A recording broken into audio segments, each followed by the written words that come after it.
من يهده الله فلا مضل له ومن يضلله فلا هادي له وأشهد أن لا إله إلا الله وحده لا شريك له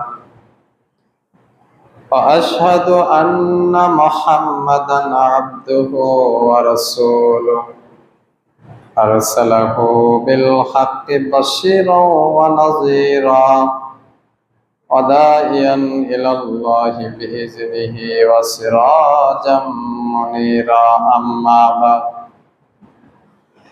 فإن خير الحديث كتاب الله وخير الهدي هدي محمد صلى الله عليه وسلم وشر الأمور محدثاتها وكل محدثة بدعة وكل بدعة ضلالة وكل ضلالة في النار أو كما قال الله تعالى في القرآن المجيد وفي فرقانه الحميد بعد أعوذ بالله من الشيطان الرجيم بسم الله الرحمن الرحيم يا أيها الناس اتقوا ربكم الذي خلقكم من نفس واحدة وخلق منها زوجها وبث منهما رجالا كثيرا ونساء واتقوا الله الذي تساءلون به والأرحام إن الله كان عليكم رقيبا وقال الله تعالى يا أيها الذين آمنوا اتقوا الله حق تقاته ولا تموتن إلا وأنتم مسلمون একটু বাড়ায় দেন নয়েজ বাড়ায় দেন এই পাশে বাড়ায় দেন একটু বাড়ায় দেন আরো বাড়ায় দেন আরো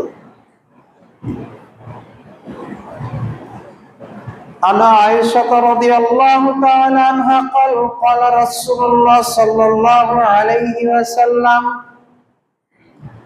تحروا إلى ليلة القدر في البتر من عشر الأواخر من رمضان رواه البخاري আলহামদুলিল্লাহ যাবতীয় প্রশংসা গুণগান চিত্তসানা সেই মহাগরিয়ান মহিয়ান রব্বে করিম আরশের মহান অধিপতি আল্লাহ সুবহানাহু ওয়া তাআলার দরবারে যে আল্লাহ সুবহানাহু ওয়া তাআলা আমাদেরকে একটি সপ্তাহ পরে জুমা মসজিদে এসে 2 রাকাত সালাত আদায় করার তৌফিক দান করলেন। ঈশ্বর রব্বুল আলামিনের দরবারে শুকরিয়া জ্ঞাপন করে বলি আলহামদুলিল্লাহ। সালাত এবং তাসলিম শান্তি বর্ষিত হোক নবী মুহাম্মদুর রাসূলুল্লাহ সাল্লাল্লাহু আলাইহি ওয়াসাল্লামের প্রতি, যে নবী মুহাম্মদুর রাসূলুল্লাহ সাল্লাল্লাহু আলাইহি ওয়াসাল্লামের দেখানো পথ এবং পদ্ধতির মধ্যে রয়েছে মানব জাতির জন্য ইহকালীন সফলতা এবং পরকালীন মুক্তি। সে নবীর উপরে দরুদ সালাম শান্তির বারিধারা বর্ষিত হোক। আল্লাহুম্মা সাল্লি আলাইহি আল্লাহুম্মা বারিক আলা। সম্মানিত উপস্থিতি হাজিরিন, জুমা মসজিদের মুসল্লিজন, দিনী মুসলিম ভাই, জবানিকার আড়ালে মা এবং ভগ্নীগণ, আজকের আলোচনার সংক্ষিপ্ত বিষয় 2টি, লাইলাতুল কদর এবং ইতিকাফ। লাইলাতুল কদর ও ইতিকাফের গুরুত্ব এবং ফজিলত বলে শেষ করব। মা তৌফিক ইল্লা বিল্লাহ, আলাইহি তাওয়াক্কালতু ওয়া ইলাইহিল ইউনিব। আল্লাহুম্মা আমিন।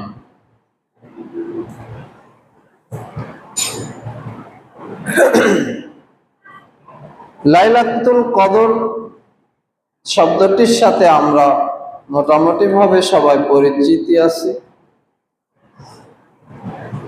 লাইলুন শব্দের অর্থ হচ্ছে রাত্রি, কদর শব্দের অর্থ হচ্ছে ভাগ্য রজনী, মহিমান্বিত, গৌরবান্বিত, মর্যাদাবান রাত্রি।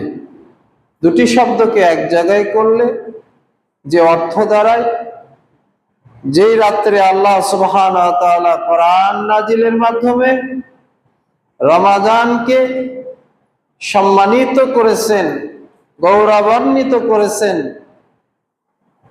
সেই রাতকে লাইলাতুল কদরের রাত বলা হয়। মহান আল্লাহ সুবহানাহু ওয়া তাআলা এই রাত সম্পর্কে কোরআনুল কারীমের মধ্যে বলেন, ইন্না আনজালনাহু ফি লাইলাতিন মুবারাকা ইন্না কুন্না মুনজিরিন ফিহা ইয়াফরাকু কুল্লু আমরিন হাকিম। নিশ্চয় এই রাতেই আমি কোরআনকে, এই বরকতময় রাতেই আমি কোরআনকে অবতীর্ণ করেছি। সুবহানাল্লাহ। প্রত্যেক প্রজ্ঞাপন্য বিষয় এই রাতেই নির্ধারণ করা হয়। অন্য সূরায় আল্লাহ সুবহানাহু ওয়া তাআলা সূরা কদরের মধ্যে বলেন, ইন্না আনজালনাহু ফি লাইলাতিল কদর। এই মহিমান্বিত, গৌরবান্বিত, সম্মানিত কোরআনুল কারীমকে আমি লাইলাতুল কদরের রাতেই নাজিল করেছি। আমা আদরাকা মা লাইলাতুল কদর। হে নবী, আপনি কি জানেন লাইলাতুল কদর কি? লাইলাতুল কদরি খায়রুম মিন আলফি শাহর। লাইলাতুল কদর এমন একটি রাত্রি যা হাজার মাস অপেক্ষা উত্তম। তানাজ্জালুল মালাইকাতু ওয়ার রূহ ফিহা বিইذনি রাব্বিহিম মিন কুল্লি আমর।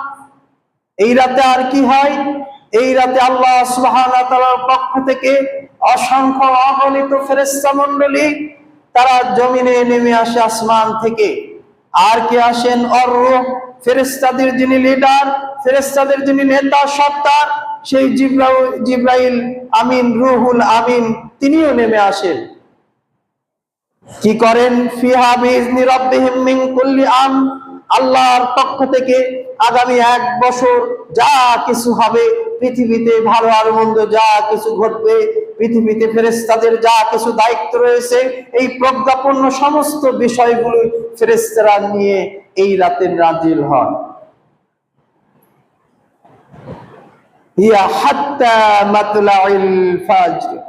এবং এই রাতের সময় হচ্ছে সালামুন হিয়া হাত্তা মাতলাইল ফাজর। এবং এই শান্তি, এই সৌভাগ্যময় রজনী, এই সুন্দর আবহাওয়া, এই সুন্দর পরিবেশ আর এই ফেরেশতাদের পদচারণা সারা রাত মুখরিত থাকে, এমনকি ফজর হওয়া পর্যন্ত।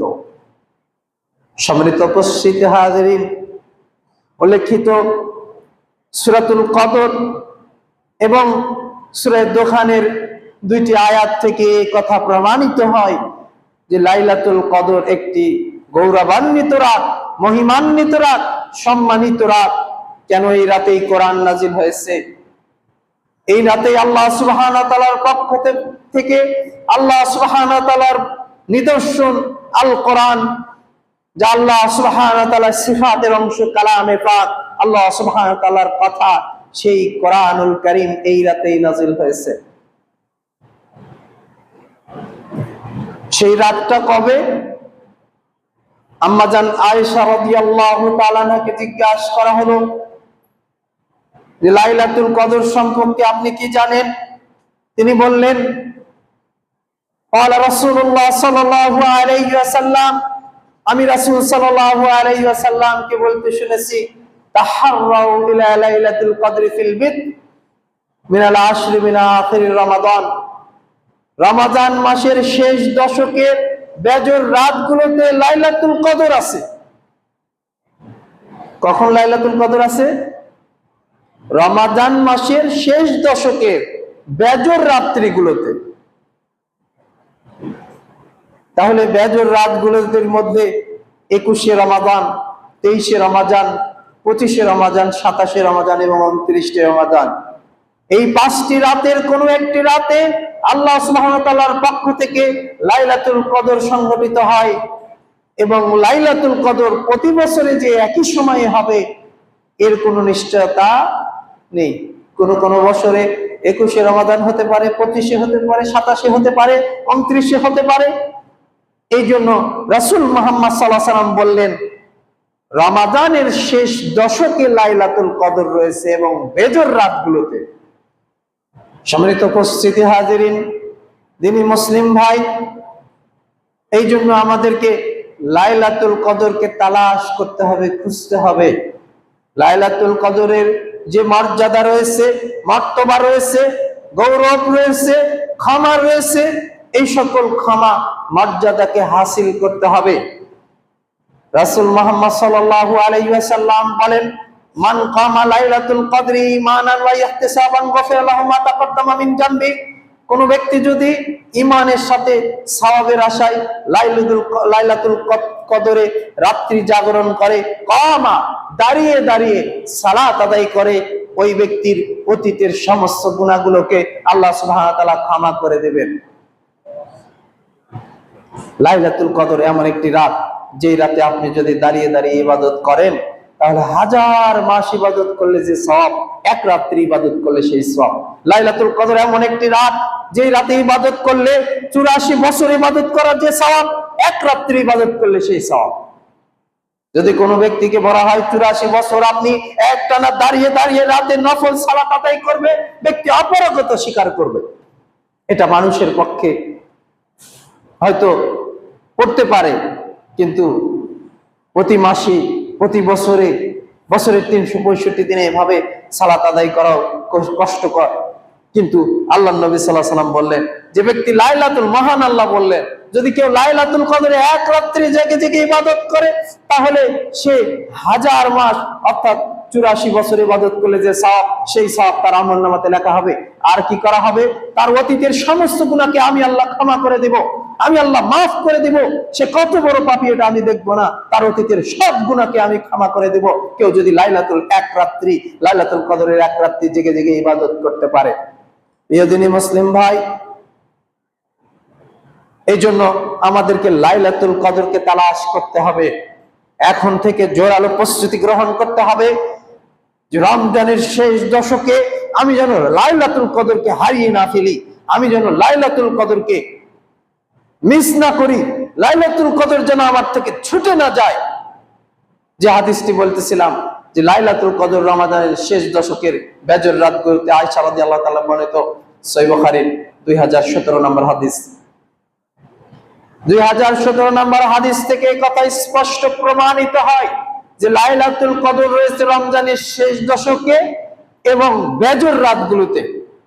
যদিচ উপমহাদেশ সহ পৃথিবীর বিভিন্ন দেশে লাইলাতুল কদর পালন করা হয় 27শে রমাদানে।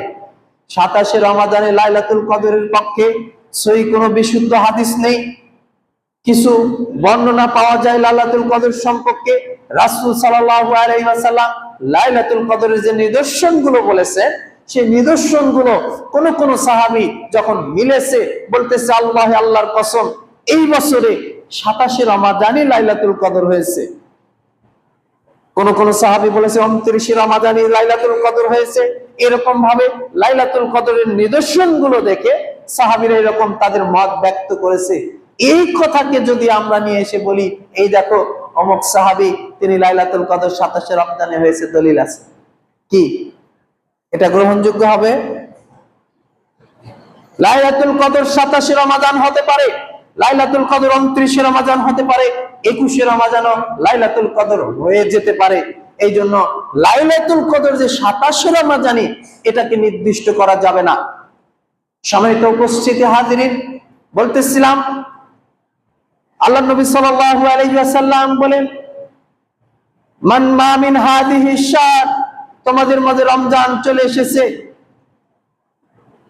এই রমাদান একটি গুরুত্বপূর্ণ মাস তোমাদের মধ্যে এসে গেছে।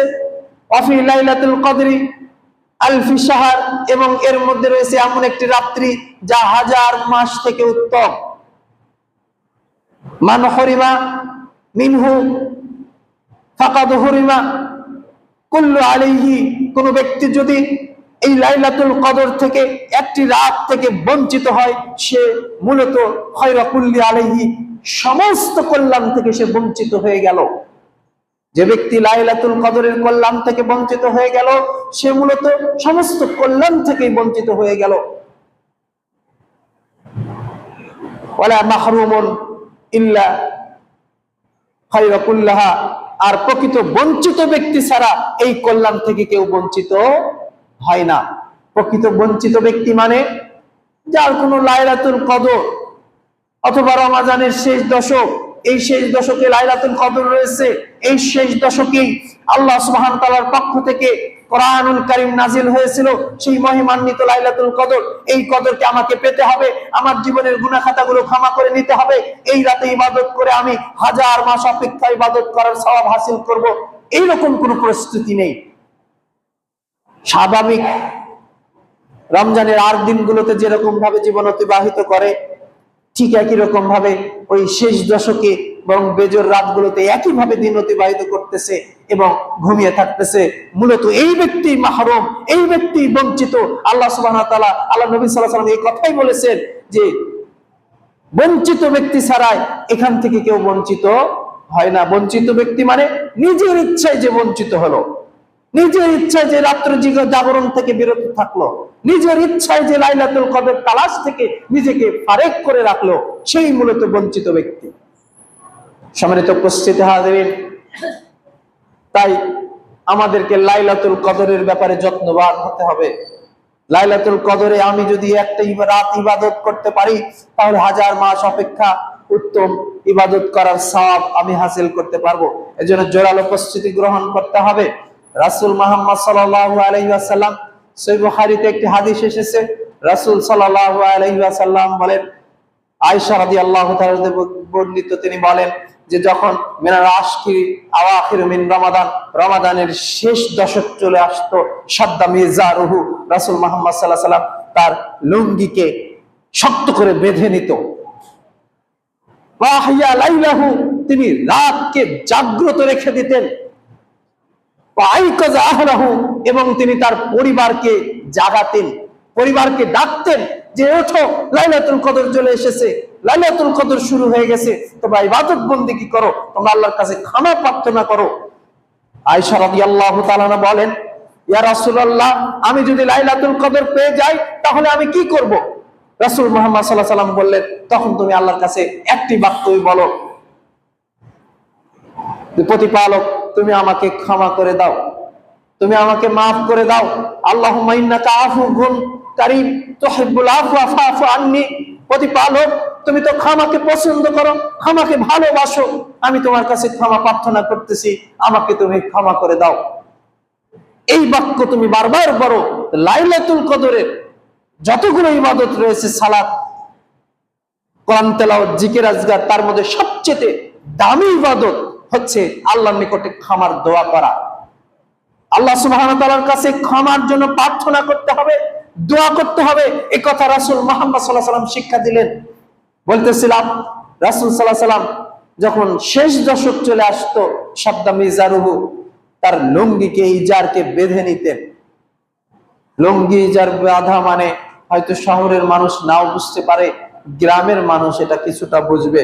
গ্রামের মানুষ যখন জমিতে নামে বা পুকুরে নামে, তখন তার শক্ত করে মানে লুঙ্গিটাকে বেঁধে নেয়, যাতে করে ওই যে ধান রোপণ করতেছে অথবা ধান কাটতেছে, এই সময় তার লুঙ্গিটা ঢিলা না হয়ে যায়। এজন্য কাজের আগে শক্ত করে লুঙ্গিকে বেঁধে নেওয়া, এটা গ্রামের মানুষের মধ্যে এটা প্রবণতা রয়েছে। রাসূল সাল্লাল্লাহু আলাইহি ওয়াসাল্লামের এই কথার মানে হচ্ছে তিনি জোরালো ইবাদতের জন্য প্রস্তুতি গ্রহণ করতেন, জোরালো প্রস্তুতি।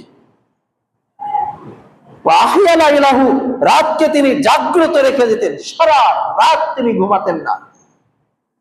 ঘুমালেই যদি ছুটে যায়, ঘুমালেই যদি লাইলাতুল কদর মিস হয়ে যায়, এজন্য পুরো সম্পূর্ণ রাতকে রাসূল মুহাম্মদ সাল্লাল্লাহু আলাইহি ওয়াসাল্লাম জাগ্রত রেখে দিতেন।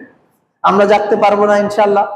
যুবক ভাইরা কত তো জাগলেন, মোবাইল টিপে, ফেসবুকে স্ক্রলিং করে, আর ইউটিউব ঘেটে, আর ইন্টারনেট ঘেটে একটু আল্লাহ সুবহানাহু ওয়া তাআলার রেজামন্দি পাওয়ার জন্য, সন্তুষ্ট পাওয়ার জন্য, আল্লাহর কাছ থেকে ক্ষমা নেওয়ার জন্য আমি আর আপনি জাগতে পারবো ইনশাআল্লাহ, তাই না? চেষ্টা করব যেন লাইলাতুল কদরের এই বেজোর রাতগুলোতে আমাদের চোখে ঘুম না আসে, আমরা এই রাতগুলোকে জাগ্রত রেখে দেব। নবী মুহাম্মদ সাল্লাল্লাহু আলাইহি ওয়াসাল্লাম যেরকম ভাবে জেগে থাকতেন, আইকাযা আহলাহু, সবাই জাগতে পারবে ব্যাপারটা এরকম নয়। আপনি পরিবারের একজন শক্তিশালী সদস্য, আপনি পরিবারের প্রধান, ইবাদত বন্দিকে আপনি খুব ভালোভাবে করতে পারেন। রাতে তাহাজ্জুদ গুজারি আপনি, হয়তো আপনার ছেলেরা, ছোট ছেলে, যুবক যুবতী নিয়ে তারা এতটা রাত জাগতে পারে না, তারা আগেই ঘুমিয়ে যায়, অথবা আপনার স্ত্রী অথবা আপনার মা বাবা আগেই ঘুমিয়ে যায়। এই জন্য আপনি যখন বুঝতে পারবেন যে লাইলাতুল কদরের সময় চলে এসেছে, তখন আপনি আপনার পরিবারকে ডেকে দিবেন। এখন প্রশ্ন হচ্ছে, কিভাবে আমরা বুঝবো লাইলাতুল কদর চলে এসেছে? রাসূল মুহাম্মদ সাল্লাল্লাহু আলাইহি সাল্লাম লাইলাতুল কদরের কিছু নিদর্শন ব্যক্ত করেছেন। তার মধ্যে একটি নিদর্শন হচ্ছে, তোমরা ওই রাতটাকে পাবে নাতিশীতোষ্ণ অবস্থায়। অর্থাৎ যদি গ্রীষ্মকাল হয় তাহলে প্রচন্ড গরম হবে না, অথবা শীতকাল হয় তাহলে প্রচন্ড শীত হবে না, নয় গরম নয় শীত, এরকম নাতিশীতোষ্ণ অবস্থায় থাকবে। 2 নম্বরে, এই রাতে উল্কাপিণ্ড ছোটাছুটি করবে না। আকাশে যে তোমরা আগুন ছোটাছুটি করতে দেখো, এরকম উল্কাপিণ্ড আগুন এই রাতে ছোটাছুটি করবে না। এই রাতে যদি বৈশাখ জ্যৈষ্ঠ মাস হয় তাহলে তোমাদের সময় যে প্রচন্ড ঝড় বৃষ্টি হয়, এই রাতে প্রচন্ড ঝড় বৃষ্টি হবে না। তবে এই রাতের আরেকটি উল্লেখযোগ্য নিদর্শন হচ্ছে, হালকা মৃদু বৃষ্টি হতে পারে। আবহাওয়াটা থাকবে খুব সুন্দর, স্নিগ্ধ শীতল আবহাওয়া। এই রাতে মুমিন ব্যক্তি ইবাদত করে পরিতৃপ্তি পাবে, অন্তরে পরিতৃপ্তি পাবে, অন্তরে সে আনন্দ অনুভব করবে, তার অন্তরে ভালো লাগা অনুভব হবে, প্রশান্তি পাবে। এছাড়াও লাইলাতুল কদরের রাত্রিতে মুমিন ব্যক্তি যারা, তারা ইবাদত করবে, ইবাদত তাদের একাগ্রতা বেড়ে যাবে, ইবাদতে তাদের মনোযোগ বেড়ে যাবে, তাদের ইবাদতটা সুন্দর হবে। এছাড়াও লাইলাতুল কদরের পরের দিনে তোমরা যদি দেখো, রাসূল মুহাম্মদ সাল্লাল্লাহু আলাইহি ওয়াসাল্লাম বলতেছে, সূর্যটা আলোবিহীন অবস্থায় থাকবে। সূর্য যেরকম প্রতিদিন প্রখর তাপমাত্রা নিয়ে বের হয়, লাইলাতুল কদরের পরের দিনে সকালবেলা সূর্যটা একটা থালার মতো, বাটির মতো উঠবে, সূর্যের আলোটা, কিরণটা থাকবে ঝলসানো, অর্থাৎ তার প্রখর তাপমাত্রা থাকবে না। এই সকল নিদর্শন লাইলাতুল কদরে ঘটবে। আল্লাহ নবী সাল্লাল্লাহু আলাইহি ওয়াসাল্লাম একদা বলেন, আমি কদরের রাত্রি স্বপ্নে দেখলাম যে কাদার মধ্যে সেজদা দিচ্ছি। অর্থাৎ রাসূল সাল্লাল্লাহু আলাইহি ওয়াসাল্লাম বোঝাতে চাইলেন যে লাইলাতুল কদরের রাত্রে বৃষ্টি হতে পারে, লাইলাতুল কদরের রাত্রিতে বৃষ্টি হতে পারে। না হলেও এটা মানে বলা যাবে না যে লাইলাতুল কদর হয়নি, কেননা আরো অন্যান্য নিদর্শন গুলো রয়েছে। এই সকল যে কয়টা নিদর্শন বললাম, এই নিদর্শন গুলো মুমিন ব্যক্তি বুঝতে পারবে, এবং সে তখন তার পরিবারকে ডেকে দেবে যে ওঠো ওঠো, তোমরা আল্লাহর কাছে ক্ষমা প্রার্থনা করো, 2 রাকাত 4 রাকাত 6 রাকাত 8 রাকাত সালাত আদায় করো, আল্লাহর কাছে ক্ষমা প্রার্থনা করো, দোয়া করো, এবং জীবনের গুনাহ খাতাগুলো ক্ষমা করে নাও। এই জন্য প্রিয় দিনী মুসলিম ভাইরা, আপনারা লাইলাতুল কদরকে মূল্যায়ন করুন। লাইলাতুল কদরই পারে আপনার জীবনের অতীতের সব গুনাহগুলো ক্ষমা করে নিতে। লাইলাতুল কদরই পারে 84 বছর সালাত আদায় করলে যে সওয়াব, সেই সওয়াব আপনার আমলনামাতে লিখে দিতে। লাইলাতুল কদরে পারে অতীতের সমস্ত পঙ্কিলতাকে দূরীকরণ করে দিয়ে আপনার আমলনামাকে একেবারে সওয়াব দিয়ে পরিপূর্ণ করতে। সম্মানিত উপস্থিতি হাজিরিন, এই জন্য লাইলাতুল কদরকে মূল্যায়ন করতে হবে, আমাদেরকে শেষ দশকে জাগতে হবে, শেষ দশকের বিশেষ করে বেজোর রাতগুলোকে আমাদেরকে জাগতে হবে। দ্বিতীয় যে বিষয়, তা হচ্ছে লাইলাতুল কদরের বেদাত বর্জন করতে হবে। বলবেন, লাইলাতুল কদরে কি বেদাত রয়েছে? জি হ্যাঁ, লাইলাতুল কদরে বেদাত রয়েছে।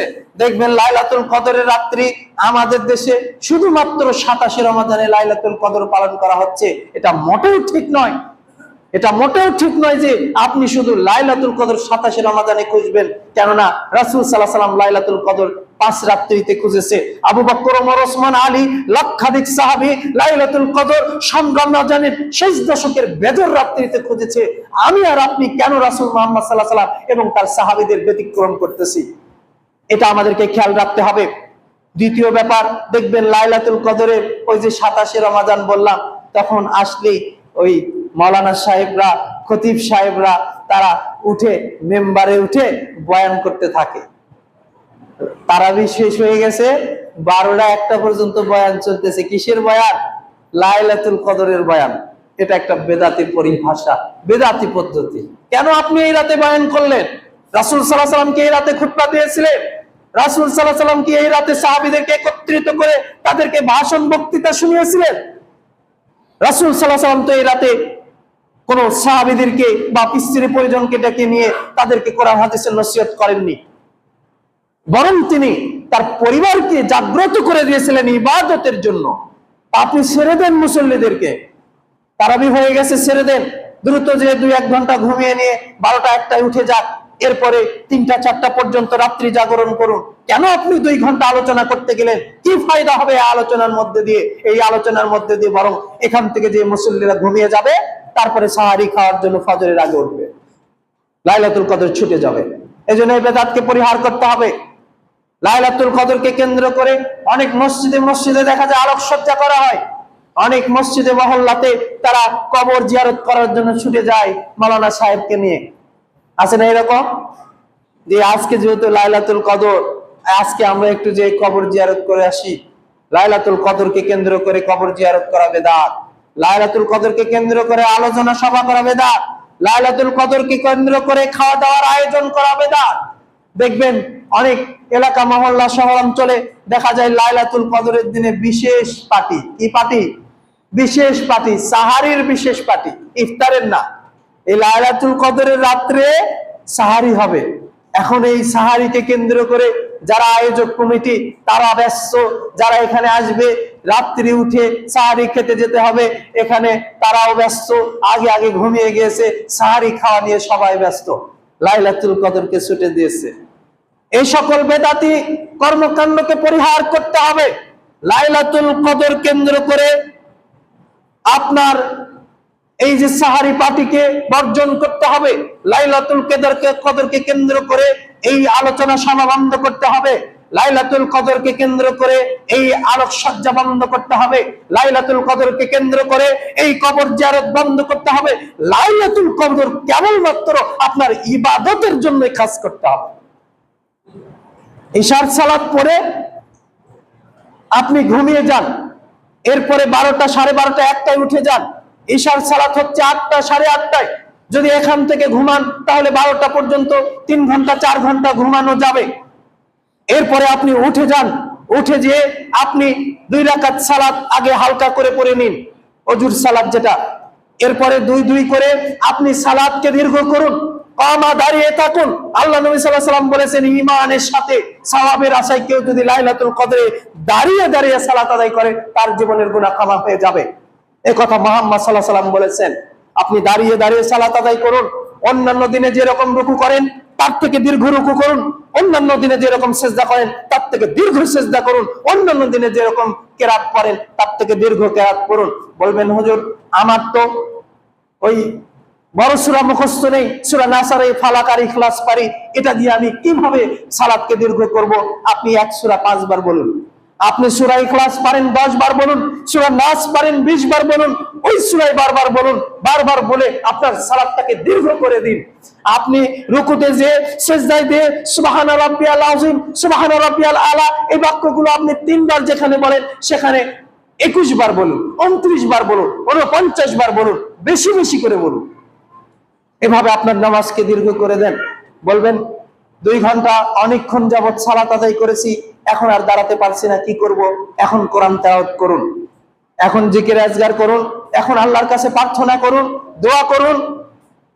লাইলাতুল কদরের রাতে বিশেষ কোনো ইবাদত নেই দোয়া ছাড়া এবং সালাত ছাড়া। কোরআন তেলাওয়াত করতে পারেন।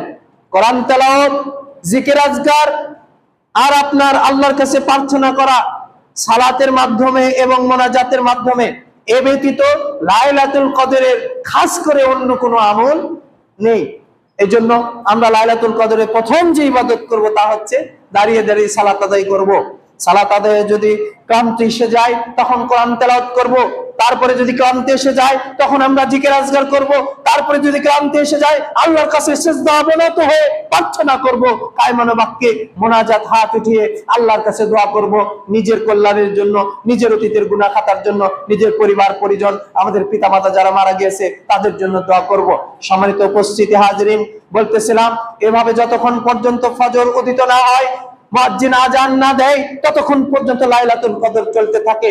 এই জন্য আমরা রমাদানের শেষ দশকে লাইলাতুল কদর খুঁজবো ইনশাআল্লাহ। পারবো না ইনশাআল্লাহ? আল্লাহ সুবহানাহু ওয়া তাআলা আমাদেরকে লাইলাতুল কদর পাওয়ার তৌফিক দান করুন, বলুন আল্লাহুম্মা আমিন। সম্মানিত উপস্থিতি হাজিরিন, বলতেছিলাম ইতিকাফ, আতফুন শব্দের অর্থ হচ্ছে লেগে থাকা। আতফুন শব্দের অর্থ হচ্ছে ঝুলে থাকা। আতফুন শব্দের অর্থ হচ্ছে অবস্থান করা, লেগে যাওয়া। আর মসজিদে একজন ব্যক্তি যেহেতু এই 10 দিন লেগে থাকে, মসজিদে অবস্থান করে, এই জন্য এটাকে ইতিকাফ বলা হয়।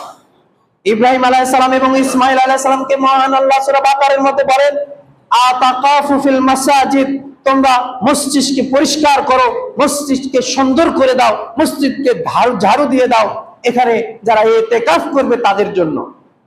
তাহলে মসজিদে ইতিকাফ করার রীতি আজ থেকে শুধুমাত্র এই 2014 বছর আগে নয়, বরং হাজার হাজার বছর আগে থেকে মসজিদে ইতিকাফ করার রীতি নীতি চালু রয়েছে।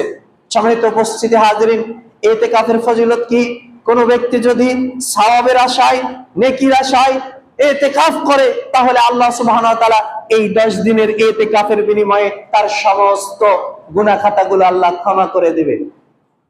ইতিকাফের মাধ্যমে অনেকগুলো সওয়াব হাসিল হয়। তার মধ্যে অন্যতম সওয়াব হচ্ছে ইতিকাফ কররত ব্যক্তি তারা নামাজের জন্য অপেক্ষা করে। নামাজের জন্য কি করে? অপেক্ষা করে। আল্লাহ নবী সাল্লাল্লাহু আলাইহি সাল্লাম বলেছেন, যারা এক সালাত পড়ে আরেক সালাতের জন্য অপেক্ষা করে, ওই ব্যক্তিগুলো আল্লাহ সুবহানাহু ওয়া তাআলা জান্নাতে প্রবেশ করাবেন। এজন্য ইতিকাফরত ব্যক্তি যেরকম ভাবে সালাতের জন্য অপেক্ষা করে, তুলনামূলক বাড়িতে যারা অবস্থান করতেছে তাদের থেকে অনেক বেশি তারা সালাতের জন্য অপেক্ষা করে। কারণ ফজর সালাত পড়েছে, এখন তো তার আর কোনো কাজ নেই, কোরআন তেলাওয়াত করবে, জিকির আজগার করবে, তাসবিহ তাহলিল করবে। এরপরে সে চিন্তায় আছে জোহরের সালাত কখন হবে, জোহর পড়লো, তারপরে চিন্তায় আছে আসর সালাত কখন হবে। এভাবে ইতিকাফরত ব্যক্তি সালাতের অপেক্ষায় তার সময়গুলো অতিবাহিত করে। দ্বিতীয় বিষয়, ইতিকাফরত ব্যক্তি কোরআনের সাথে তার সম্পর্ক গভীর করে তোলে। ইতিকাফরত ব্যক্তির যেহেতু অন্য কোনো কাজ নেই, সে কোরআন পড়বে, কোরআনের অনুবাদগুলো পড়বে, কোরআনের আয়াতে আল্লাহ সুবহানাহু ওয়া তাআলা মানব জাতিকে দিক নির্দেশনা দিয়েছে, এই দিক নির্দেশনাগুলো সে বারবার পড়বে এবং তার হৃদয় আঙ্গন করবে, তার অন্তরকে প্রশান্তি দিবে এবং তার অন্তরকে শীতল করে নেবে কোরআন তেলাওয়াতের মাধ্যমে। দ্বিতীয় বিষয়, ইতিকাফরত ব্যক্তি আল্লাহর জিকির আজগার করবে। ইতিকাফরত ব্যক্তি রাত্রি জাগরণ করবে, তাহাজ্জুদে রাত্রি জাগরণ করবে, কিয়ামুল লাইলে, এবং বেশি বেশি করে কায়মানুবেককে কান্নাকাটি করে আল্লাহর কাছে ক্ষমা প্রার্থনা করবে। মসজিদ যেহেতু আল্লাহর ঘর, আর সেই মসজিদে যদি কোনো ব্যক্তি অবস্থান করে, তারা হচ্ছে আল্লাহর মেহমান। ইতিকাফরত অবস্থায় কেউ যদি মারা যায়, তাহলে সে আল্লাহর মেহমান হয়ে মারা গেল। ইতিকাফরত অবস্থায় কেউ যদি মারা যায়, তাহলে সে আল্লাহর মেহমান হয়ে মারা গেল।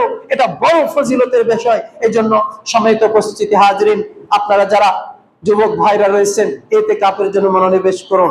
দেখুন, আপনি বছরের পর বছর বাড়ির বাইরে থাকতে পারেন, ইউনিভার্সিটি পড়লে সেখানে 3 মাস, 6 মাস, 1 বছর থাকতে পারেন, আর মাত্র 10 দিন আপনি এই মসজিদে এসে থাকতে পারবেন না। মুরব্বী, আপনাকে বলি, আপনি দেখাচ্ছেন আমার অনেক ব্যস্ততা, অনেক কাজ, আমার সংসার চালাতে হয়, এই করতে হয়, সেই করতে হয়। শুনুন, আপনি এখনই শ্বাস বন্ধ করুন, আপনি এখনই চক্ষু বন্ধ করুন। আপনার এই গোয়ালের গাভীটা না খেয়ে থাকবে না, আপনার স্ত্রী না খেয়ে থাকবে না, আপনার ছেলে মেয়ে না খেয়ে থাকবে না, আপনার এই জমিতে পানি সেচ বন্ধ হবে না, সবকিছু চলতে থাকবে, শুধু আপনি দুনিয়া থেকে বিদায় হবে। আপনি যে ধারণা করে বসে আছেন যে আমি ছাড়া মনে হয় কোনো কিছু চলবে না, এটা আপনার ভুল ধারণা। নিছক আপনি একটা কল্পনার মধ্যে রয়েছেন। এই জন্য বলি যে আপনি এই 10 দিনের জন্য আপনার ছেলে মেয়েদেরকে কাজ বুঝিয়ে দিয়ে আসুন। ছেলেকে বলবেন, বাবা তুমি এই 10 দিন বাজার করবে, এই লিস্ট করে দিয়ে আসুন যে তুমি এই বাজারগুলো অমুকের দোকান থেকে আনবা, ঠিক আছে? মেয়েকে বলবে তুমি এই কাজগুলো করবে সংসারের, স্ত্রীকে বলবে তুমি এই কাজগুলো করবে, এই 10 দিনের জন্য আমাকে কোনো খোঁজাখুঁজি করবে না, আমি এই 10 দিনের জন্য তোমাদের থেকে ফারেক হয়ে গেলাম। ইতিকাফের কিছু শর্ত রয়েছে, এই শর্তগুলো কেউ যদি ভঙ্গ করে তাহলে তার ইতিকাফ নষ্ট হয়ে যাবে।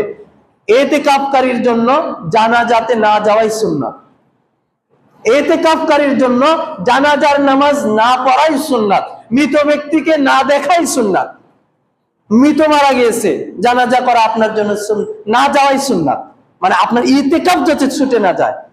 অসুস্থ হয়েছে আপনার প্রতিবেশী অথবা আপনার ভাই, না দেখতে যাওয়াটাই সুন্নাত। তার মানে কি বুঝলেন?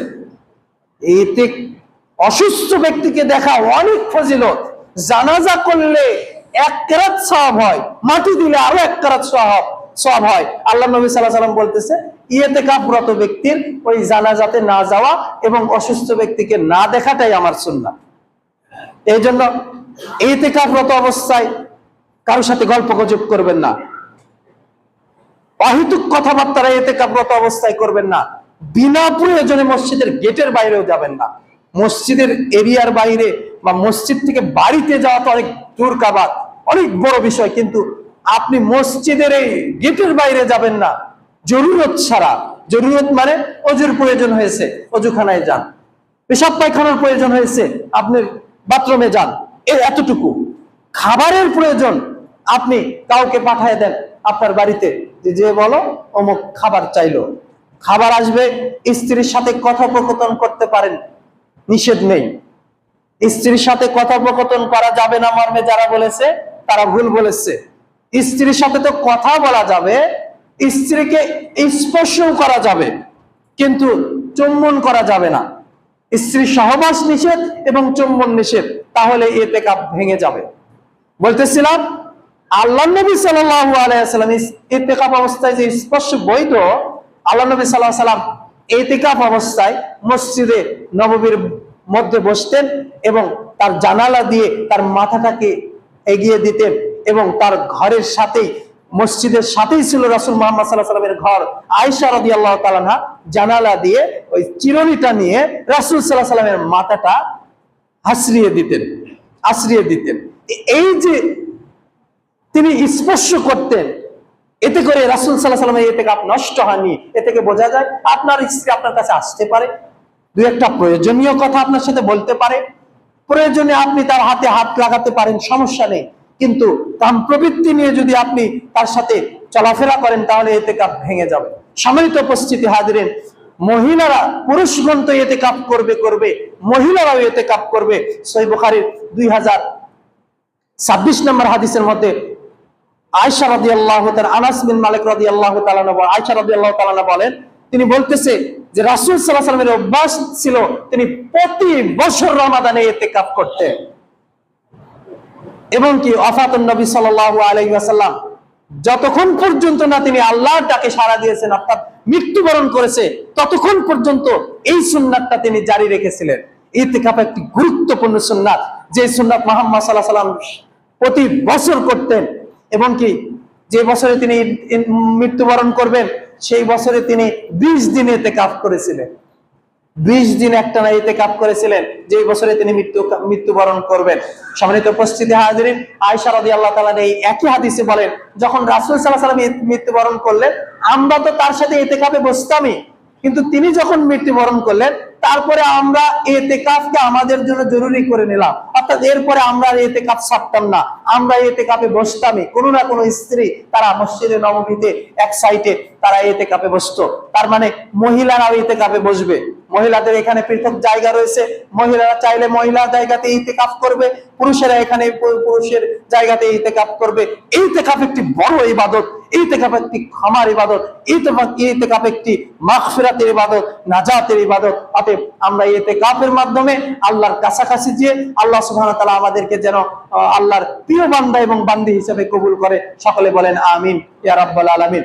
সম্মানিত উপস্থিতি হাজিরিন, বলতেছিলাম রমজান মাসে এই দুইটি বড় ইবাদত, একটা হচ্ছে লাইলাতুল কদরকে পাওয়া, আরেকটা হচ্ছে আপনার ইতিকাফ রত অবস্থায় মসজিদে বসে থাকা। তাই আজকে আমরা এখান থেকে নিয়ত করব যে আমরা ইনশাআল্লাহ আমাদের ব্যস্ততা জীবনের অনেক সময় পার হয়ে গিয়েছে।